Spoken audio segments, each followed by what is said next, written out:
Shalom, haleluya, puji Tuhan. Selamat sore saudara sekalian.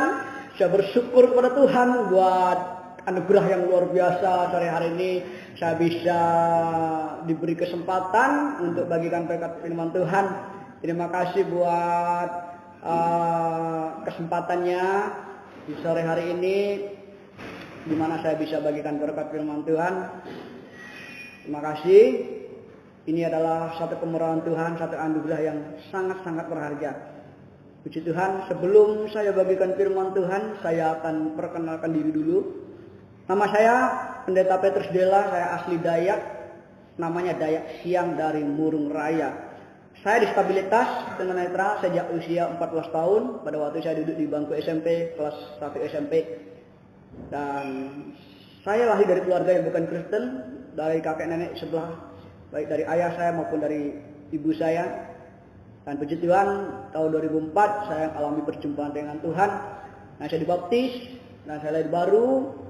Dan tahun 2012 saya masuk sekolah Alkitab dan hari ini saya ada di pelayanan. Terima kasih buat kesempatannya. Kita langsung saja buka firman Tuhan di dalam Kolose pasal 3 ayatnya yang ke-15. Saudara boleh baca di tempat masing-masing. Dimanapun saudara mendengarkan renungan ini, boleh buka Alkitabnya di Kolose pasal 3 yang ke-15. Saya akan baca ya, perhatikan firman Tuhan. Hendaklah damai sejahtera Kristus memerintah dalam hatimu, karena untuk itulah kamu telah dipanggil menjadi satu tubuh, dan bersyukurlah. Demikian firman Tuhan. Puji Tuhan, kita percaya bahwa Yesus Kristus adalah Tuhan dan Juru Selamat kita.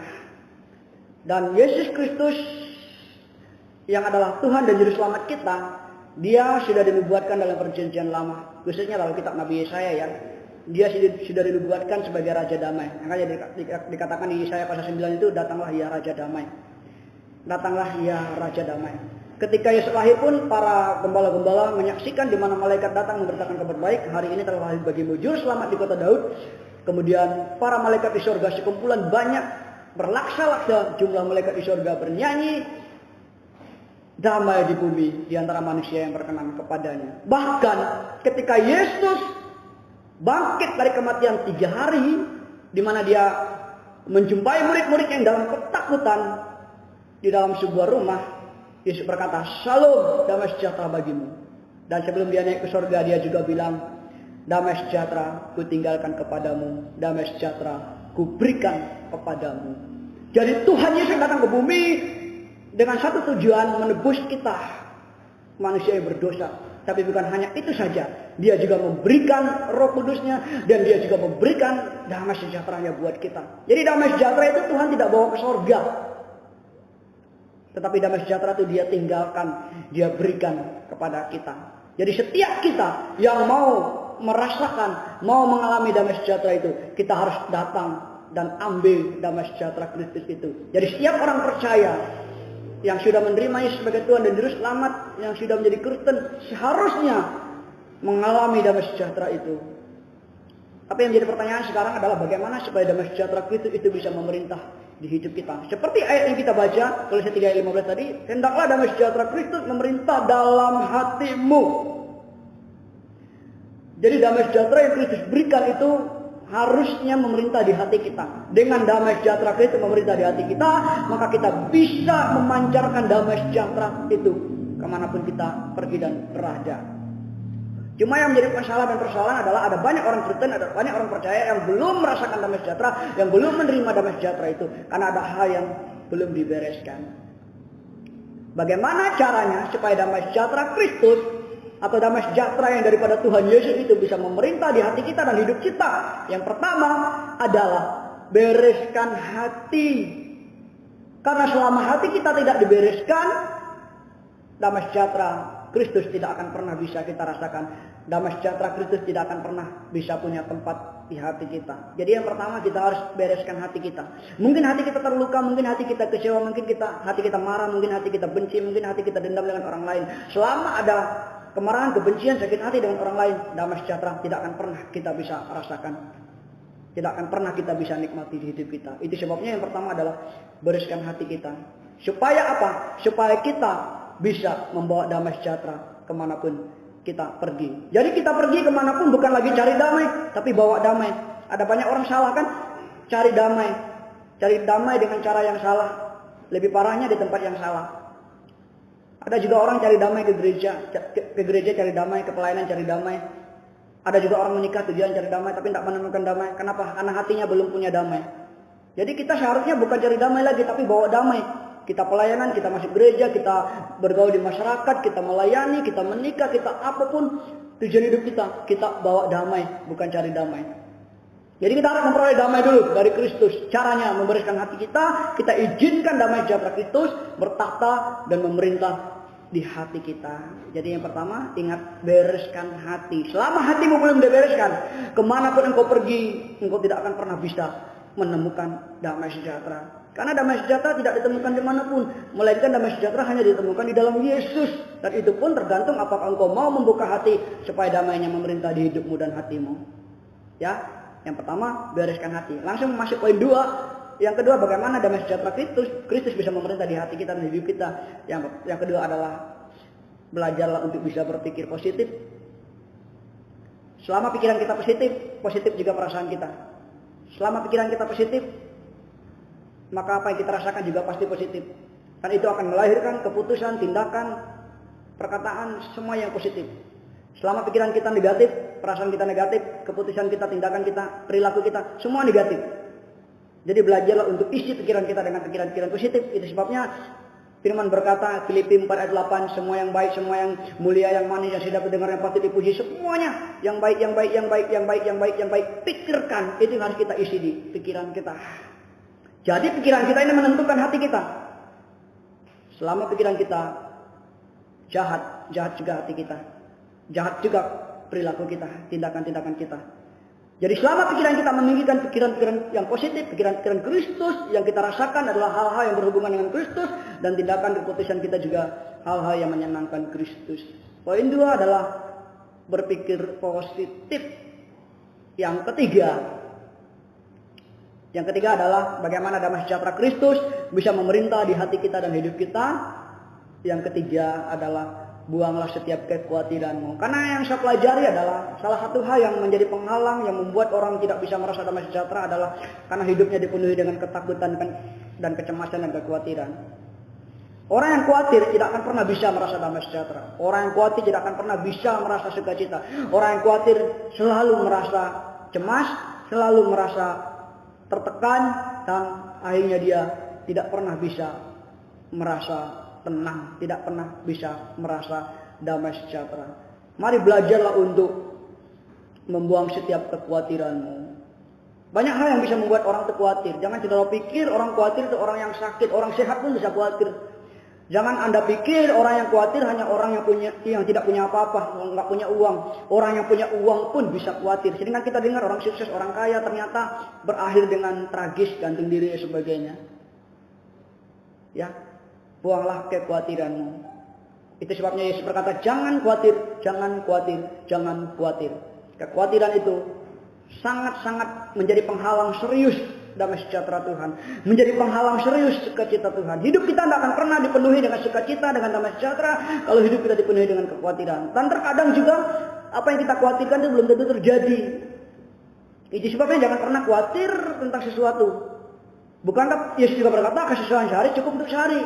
Untuk hari esok urusannya sendiri. Belajarlah untuk tidak khawatir terhadap apapun juga. Ya, itu yang ketiga. Kita masuk poin keempat. Bagaimana supaya kita bisa merasakan damai sejahtera Kristus. Supaya kita bisa mengalami damai sejahtera Kristus bertahta memerintah di hati kita dan hidup kita. Yang keempat adalah bersyukurlah selalu. Hanya orang yang bisa bersyukur selalu, itu yang bisa merasa damai, itu yang bisa merasa tenang. Mungkin masalah kita belum selesai, mungkin doa kita belum dijawab.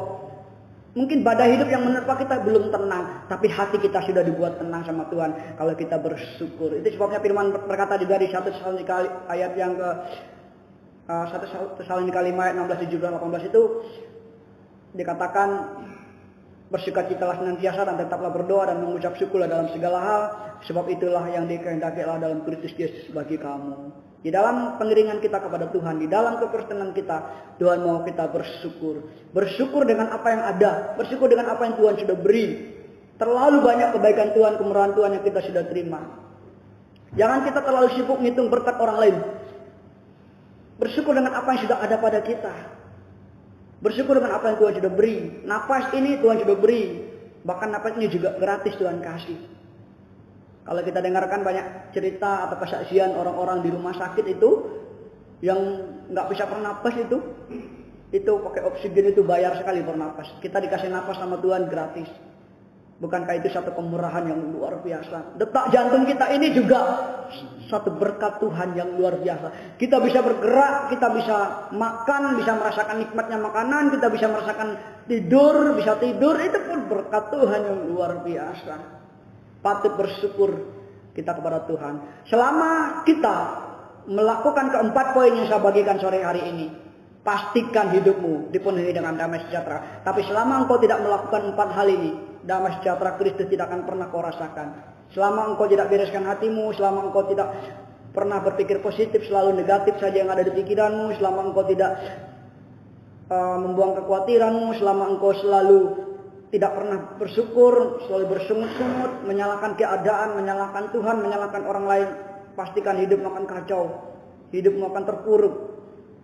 Lakukan 4 hal yang saya bagikan sore ini.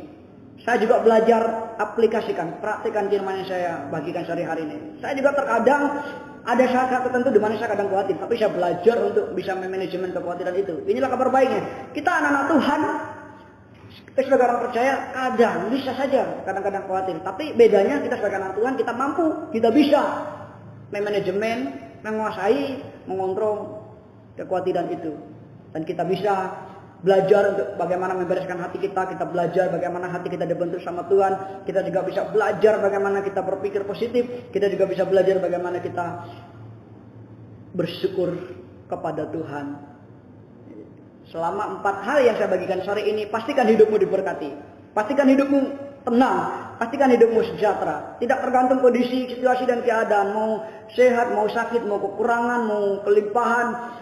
Apapun kondisimu, selama engkau bereskan hati, selama engkau berpikir positif, selama engkau buang kekhawatiran, selama engkau bersyukur selalu sama Tuhan, pasti damai sejahtera itu engkau rasakan di hidupmu. Dan ketika damai sejahtera itu engkau rasakan di hidupmu, engkau bisa pergi dan membagikan damai itu kepada orang lain. Orang lain akan terheran-heran, kok dia bisa damai ya? Apa rahasianya? Cara bisa menjadi saksi. Saya bersaksi kepada teman-teman yang sesama pelayanan. Ada juga teman-teman yang mereka secara finansial berkelimpahan sebenarnya. Dan mereka secara material lebih berkecukupan. Tapi secara sukacita saya tidak kalah dengan mereka. Bahkan saya pernah bersaksi dengan teman-teman agama sebelah. Dan saya curhat sama mereka juga. Ternyata mereka tuh sebetulnya ada ketakutan di dalam diri mereka. Sampai mereka bercerita bagaimana ada saat-saat mereka menghibur diri. Berarti kalau menghibur diri kan dirinya itu tuh sebetulnya murung, sedih. Kalau saya tidak pernah menghibur diri, nggak perlu menghibur diri. Karena Yesus yang menghibur saya. Selama kita punya Yesus, kita punya penghiburan yang sejati. Nah, dengan kita punya penghiburan dari Yesus, kita bisa menghibur orang lain juga dengan penghiburan yang kita terima dari Yesus. Mari saudara-saudara lakukan 4 hal ini karena firman di sini berkata tadi, hendaklah damai sejahtera Kristus itu memerintah dalam hatimu. Jadi rahasianya damai itu tempatnya di hati. Jadi kita nggak dipengaruhi situasi yang di luar, tapi tergantung yang di dalam ini. Bukan yang di luar yang menentukan kita sukacita atau tidak, bahagia atau tidak, damai atau tidak. Bukan yang di luar, tapi kondisi yang di dalam ini, yang di hati ini. Kalau yang di hati ini udah beres, maka saya yakin engkau akan bisa memancarkan hal-hal yang luar biasa. Sukacita, ya, kegembiraan, semangat, optimis. Engkau bisa alami dan rasakan. Yang kedua, apa tadi yang kedua? Berpikir positif. Jangan berpikir negatif terus tentang orang lain, tentang diri sendiri, apalagi tentang Tuhan. Karena ada orang berpikir negatif tentang Tuhan. Kalau Tuhan ada, kenapa Tuhan biarkan saya alami masalah ini? Kalau Tuhan ada, kenapa doa saya nggak dijawab? Padahal Tuhan itu nyata, Tuhan itu ada. Ya, Tuhan itu nyata dan Tuhan itu ada. Berpikirlah positif. Berpikirlah, oh Tuhan itu baik, Tuhan itu ada, Tuhan itu berkuasa, Tuhan itu menyertai saya. Kalau Tuhan izinkan saya alami ini, itu bukan berarti Tuhan tidak baik, tapi ada sesuatu yang baik yang Tuhan rencanakan, yang Tuhan maksudkan. Ada tujuan ilahi, ada tujuan Tuhan, ada maksud Tuhan di balik semua ini. Maka kita bisa bersemangat, kita bisa bersukacita. Dengan semua yang Tuhan izinkan ini saya dibentuk, iman saya makin kuat, saya makin bertumbuh, saya makin dewasa di dalam Tuhan. Kemudian yang ketiga, pelajaran untuk membuang setiap kekhawatiran. Saya tidak tahu apa yang jadi kekhawatiran saudara saat ini. Engkau sendiri yang tahu ya, apa yang jadi kekhawatiranmu saat ini, buanglah itu. Karena salah satu penghalang serius orang merasa damai sejahtera, tidak bisa merasa damai sejahtera adalah kekhawatiran. Orang yang hidup dalam ketakutan, kekhawatiran, kecemasan, tidak akan pernah bisa menikmati sukacita, tidak akan pernah bisa menikmati damai sejahtera. Sekalipun dia punya harta banyak, sekalipun badannya sehat, sekalipun dia berada di tengah-tengah orang yang banyak dalam persekutuan gereja pun, di tengah-tengah kebaktian pun, kalau pikirannya itu masih dikuasai, diikat kekhawatiran, dia tidak bisa merasa damai sejahtera. Yang keempat, belajarlah untuk bersyukur selalu. Bangun pagi, ucapkan syukur sama Tuhan. Jangan memulai hari dengan marah-marah, menggerutu, apalagi mengucapkan kalimat-kalimat negatif. Mau tidur, ucapkan syukur buat sepanjang hari yang Tuhan sudah beri. Mari saudara, belajarlah untuk melakukan 4 poin yang saya bagikan sore ini. Yang pertama tadi, bereskan hatimu. Yang kedua, buang kekhawatiranmu. Kemudian berpikirlah positif. Yang keempat, bersyukurlah selalu. Karena firman berkata, mengucap syukurlah dalam segala hal, karena itu yang dikehendaki Allah dalam Kristus Yesus bagi kamu. Ucapan syukur itu luar biasa, saudara. Bukankah ayat yang kita baca tadi diakhiri dengan bersyukurlah. Bersyukurlah. Orang yang mengucap syukur itu adalah orang yang disuka sama Tuhan sebenarnya. Tuhan disuka dengan orang yang mengucap syukur. Karena langka kan, jarang orang bisa mengucap syukur. Jarang sekali orang bisa mengucap syukur. Kita lihat kesaksian-kesaksian di Alkitab kan, bagaimana Tuhan menolong bangsa Israel, dipelihara, disertai Tuhan dengan tiang awan, tiang api, diberi makan dengan mana dari langit, mengalami berbagai macam mujizat, diberikan air minum dari batu. Tapi ujung-ujungnya besoknya apa? Mereka bersengut-sengut menyalahkan Tuhan. Begitu juga ketika zaman Yesus di bumi, 10 orang kusta disembuhkan, 9-nya hilang, yang kembali cuma 1. Jadi marilah kita menjadi orang-orang yang bisa mengucap syukur sama Tuhan. Karena pasti, dijamin pasti, kalau engkau bisa bersyukur dalam segala hal, maka engkau akan merasakan penyertaan Tuhan, berkat Tuhan, dan damai sejahtera Tuhan memenuhi hidupmu. Puji Tuhan, ini saja renungan saya bagikan sore hari ini. Terima kasih buat kesempatan yang diberikan. Terima kasih. Tuhan memberkati. Saya ucapkan selamat ulang tahun RI yang ke-79. Merdeka. Shalom.